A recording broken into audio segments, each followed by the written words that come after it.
grouping, Senator Ivana Bacik.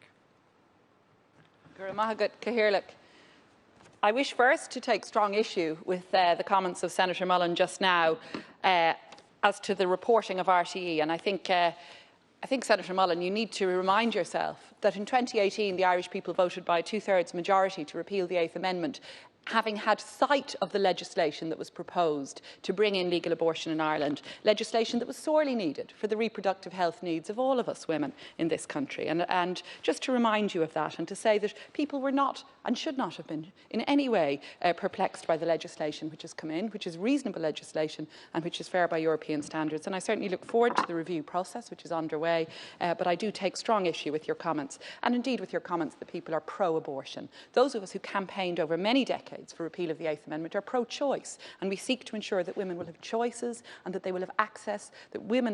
will have access to the reproductive health care that we so badly need. And I just want to remind you, Senator Mullen, of that. We did indeed have a full debate in this House over that legislation, even after passage of the repeal amendment in 2018. So again, just to remind all colleagues of that. Could I, Cathaoirleach, welcome the fact that yesterday we did see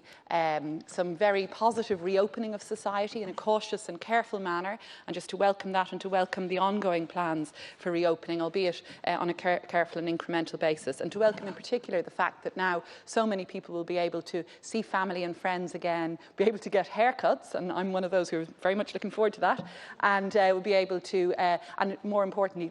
so many people will be able to see their businesses reopening, and that's really very welcome. And just to urge everyone to obviously still be mindful of all the public health guidelines and restrictions. Could I also, Cathaoirleach, ask the Leader to convey to Minister Coveney, I think what was probably a shared view across this House, that Ireland needs to condemn very, very strongly the terrible carnage that we see unfolding in Israel, in particular in Israel and Palestine, and in particular the dreadful, dreadful killing of so many people, 24 Palestinians, 7 from one family, 9 children out of those 24 killed, appalling carnage that we're seeing, and to really push. We need, as